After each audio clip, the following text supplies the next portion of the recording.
ইরানের খেলা শুরু হয়ে গেছে। ইরান এরই মধ্যে তার ট্রাম্প কার্ড ব্যবহার শুরু করে দিয়েছেন।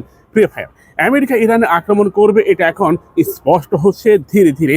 আমেরিকা 24 ঘন্টার সময় দিয়েছে, আর ইরান মাত্র 2 ঘন্টার মধ্যে হরমুজ প্রণালী বন্ধ করে দিয়ে পুরো বিশ্বকে অচল করে দিয়েছে।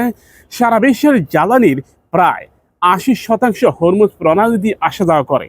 আর ইরান যখন হরমুজ প্রণালী একেবারে বন্ধ করে দিয়েছে বিপ্লবী গার্ডের মাধ্যমে, ইরানের নৌবাহিনীর মাধ্যমে, তখন আমেরিকার এখন খুঁটিটা নড়ে উঠেছে। এখন সারা বিশ্বে জ্বালানি তেলের দাম কয়েক গুণ বৃদ্ধি পাবে। আমেরিকার অর্থনীতির উপর বড় ধরনের প্রভাব পড়বে। ইরান খুব ভালো করে জানে কোথায় কোন সময় কখন আঘাত করতে হয়। প্রিয় ভাইয়েরা, ইরানের এমন একটি নৌবাহিনী রয়েছে যারা পৃথিবীর কাউকে ন্যূনতম ভয় পায় না, এবং বহির্বিশ্বের কোনো খবর সম্পর্কেও তাদের তেমন কোনো অবগত করতে হয় না। তারা তাদের সম্পূর্ণ শক্তি নিয়ে চলাফেরা করে। ইরানের নৌবাহিনীর পক্ষ থেকে জানানো হয়েছে যে হরমুজ প্রণালীতে এখন থেকে বহির্বিশ্বের কোনো জাহাজ আসা যাওয়া করবে না। যা করবে এটা কেবলমাত্র ইরানি জাহাজ। প্রিয় ভাইরা, আমরা এটা মনে করি যে আমরা একটা শক্তির পথে আসি। ইরানের বিপ্লবী গার্ডের উদ্বোধন একজন কর্মকর্তার এমন বক্তব্যের পর নড়ে চড়ে বসে পুরো ইউরোপ। কারণ ইউরোপের কোনো রাষ্ট্রেই তেমন কোনো জ্বালানি নেই। তারা এশিয়া এবং রাশিয়া থেকেই জ্বালানি সংগ্রহ করে। যেহেতু রাশিয়া ইউক্রেন যুদ্ধের মাধ্যমে ইউরোপের রাষ্ট্রগুলো রাশিয়া থেকে কোনো প্রকার জ্বালানি সংগ্রহ করতে পারে না, তাদের একমাত্র আস্থার জায়গা আরব বিশ্ব। কিন্তু আরব বিশ্ব এই জ্বালানি বিক্রি করবে কিভাবে?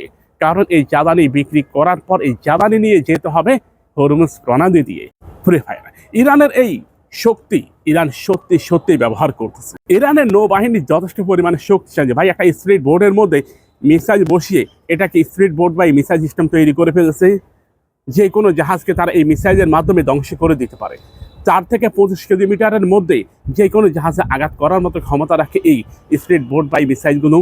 প্রিয় ভাইরা, ইরান প্রযুক্তিতে এমন একটা সম্ভাবনা তৈরি করেছে, একটা প্রাইভেট কারের মধ্যে তারা মিসাইল বসিয়ে কার বাই মিসাইল সিস্টেম তৈরি করে ফেলেছে। যে কোনো হেলিকপ্টার, অ্যাটাক ড্রোন, এগুলোকে তারা ধ্বংস করে দিতে পারে অনায়াসের মধ্যে। মানে মূলত হচ্ছে ইরান অল্প পরিসরে, ছোট পরিসরে, অর্থ কমের মধ্যে ইরান এমন কিছু অস্ত্র তৈরি করে যে অস্ত্রগুলো বিশ্বের অন্য কোনো রাষ্ট্র তৈরি করতে পারে না।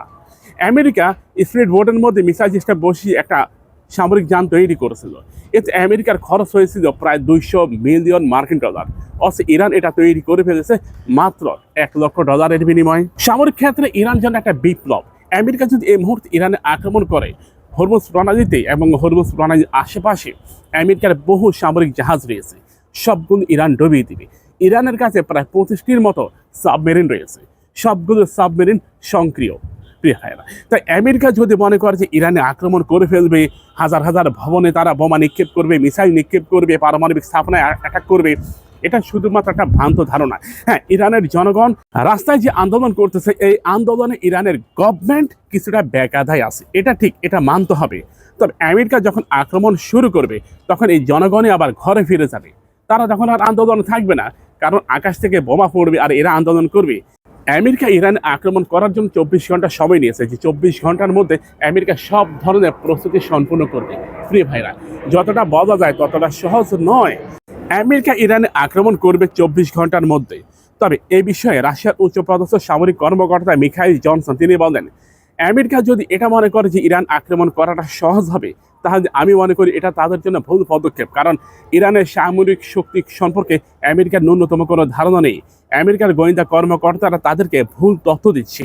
রাশিয়ার উচ্চপদস্থ সাবেক এই নৌ কমান্ডার আরও বলেন, ইরানের ভূগর্ভস্থ মাটির নিচে লক্ষ লক্ষ মিসাইল রয়েছে, যেগুলো আমেরিকার সামরিক ঘাঁটি, আমেরিকার স্টেট ডিপার্টমেন্ট পর্যন্ত আঘাত করার মতো ক্ষমতা রাখে।